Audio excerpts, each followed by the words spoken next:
understand never making an incorrect statement is truth. The minute we say truth, we know it implies choice.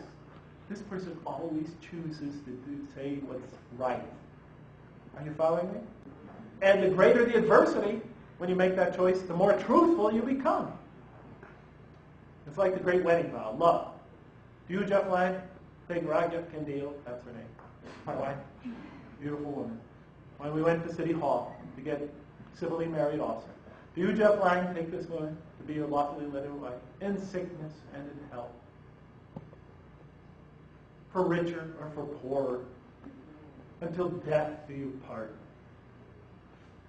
My wife, you look at my wife, what do you say? I do. He looked at me and I said, whoa.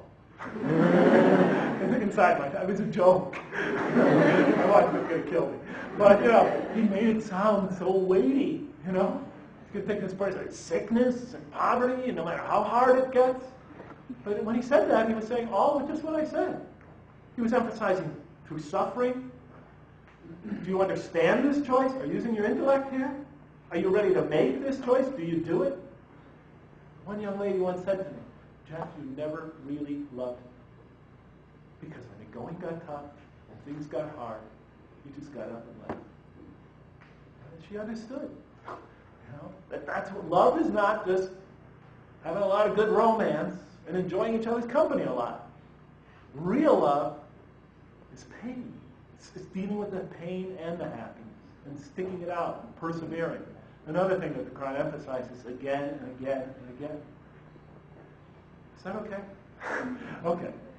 So I'll finish up by saying, that explains why in the Quran, sin, when a person sins, they don't mostly destroy God. They don't destroy God at all.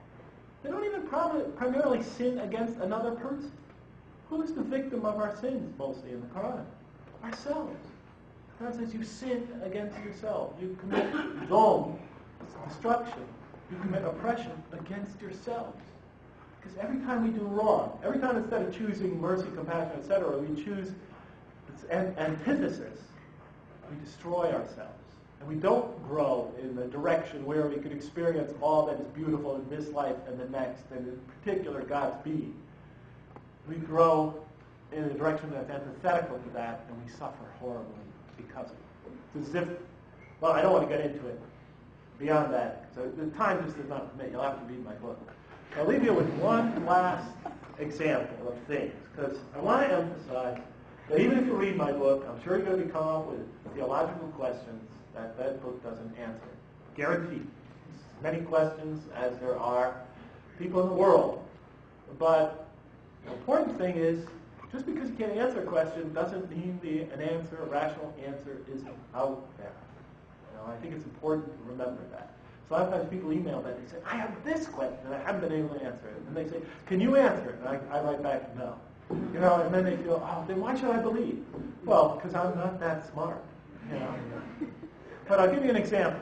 Once my daughter Jamila, and I'm going to end with this because I love this story and I love my daughter. And she taught me a lot. Because sometimes as parents, our children come to us and they ask us these type of questions, and especially Muslim parents, and they freak out. Because kids tell me, I asked my father this question, and he totally freaked out. He told me I was a Catholic. But sometimes it's better just to talk it out with them and be patient and admit that, you don't know. So Jamila comes to me one night. I'm tucking her in. I already tucked her two sisters in. Now I'm tucking Jamila in. I'm saying, honey, good night, sleep. And then she says, Daddy, I have a question. I think, there we go. Up till midnight. Jamila just never lets go of a question. She's the genius in the family. So I said, yes, what's your question, honey? Then she said, Daddy, I understood, your explanation of the purpose of life and what you got from the Quran. And it's coherent. She didn't use the word coherent. It's coherent. It makes sense. The pieces fit together. It still says, I got a question. It's just gnawing at me, and I can't figure out the answer to it. And I said, well, sometimes, those things come later in life. Just keep working on it. Put it on a shelf. You'll be surprised what the experiences of life can teach you. So she said, can I try it with you? I said, okay. She said, Daddy, why does God let little children suffer? I can understand adults. right? They have the intellect and everything, and they could learn from it and grow from it, etc. What about like 2-year-old babies, 5-year-old kids? Never did a wrong thing in their life. Don't have the maturity to grow from these experiences. Why would you let children suffer terrible calamity, death even? This doesn't make sense. Now, when you ask about the children, and you're asking a parent, and your whole life is about protecting and nurturing those love buckets you have. It's just overwhelming, that question. I told her, frankly, honey, I don't know. But I'll tell you what, I'll give you some advice. Maybe someday you'll figure it out. If you've got a question like that, a good thing to often do, if you already have this sort of understanding of life and you're trying to fit it in with that or see if it makes sense by that, if you got something like that, assume the opposite. Assume the opposite. And see if it fits with how you understand life and our existence. Are you following me? She said, not at all. I said, let me give you an example. Let's assume that it's not as you said. Let's assume just the opposite. Children are invulnerable. God made it so that children could never suffer up until a certain age. What age would you like to say when childhood ends? I don't know, Daddy. Pick your age. I said 18? She said, fine, 18. I said, okay, up till 18, a child could never suffer. No disease, nothing. No illness, can't die. Children are invulnerable up to then after that, vulnerability kicks in, and after that, they're just like everybody else. I said, then how would that fit with how we understand the purpose of life as I just described it? Would it make any sense? This purpose of life that even you said seems coherent. And I didn't, I said, this might take years for us to figure out, but it's just a good thing to do when you're faced with such dilemmas. So I said, let's just try to think about it for the next 20, 30 minutes. We'll talk about it, and then after that, we'll pursue it at later times. Because I said, frankly, I don't have the answer. So I'm down, I'm looking like this, I'm pondering the question. We're both quiet.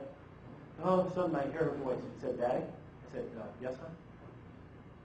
She said, I think I got it. I'm thinking, she got it? I've been thinking about it for 15 minutes, and don't even have a clue. I know she can't be any nearer. I look at her and I say, yeah, go ahead. I think I'm humoring my daughter. Yeah, go ahead. She said, Daddy, I think of it as the way you said it was. That children couldn't suffer at all until they're 18, can't experience any disease or anything. Completely invulnerable. I said, yeah, what? She said, then mommies and daddies really wouldn't need to be mommies and daddies anymore. So, she wasn't saying that mommies and daddies wouldn't need to give birth anymore. She was saying that parenting would be robbed of all its value. Are you following me? Because in Islam, parenting is one of our major venues for spiritual growth. We have more opportunities, such tremendous opportunities to grow in mercy, compassion, forgiveness, etc., through parenting, through our relationship with our families and our children, than almost any other venue. Are you following me? My daughter was saying, if kids are vulnerable to 18, parents wouldn't need to be parents anymore. And so they would be deprived of that experience and wouldn't have all that love.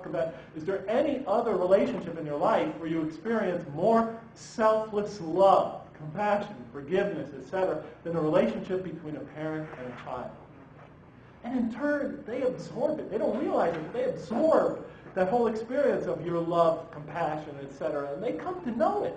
Even when they're 6 months old, when you're hugging them and caressing them and breastfeeding them, etc., they are developing an understanding of that comfort, that love, that nurture, and it sticks with them their whole life, and they yearn for it, and then later yearn to give it to others. Are you following me? So I don't know if you understood her question or her answer, but she taught me. She taught me. And a lot of times we can learn from listening to our children. In any case, you guys have got to be exhausted because I know I am. So if you have any questions, I'm happy to answer them.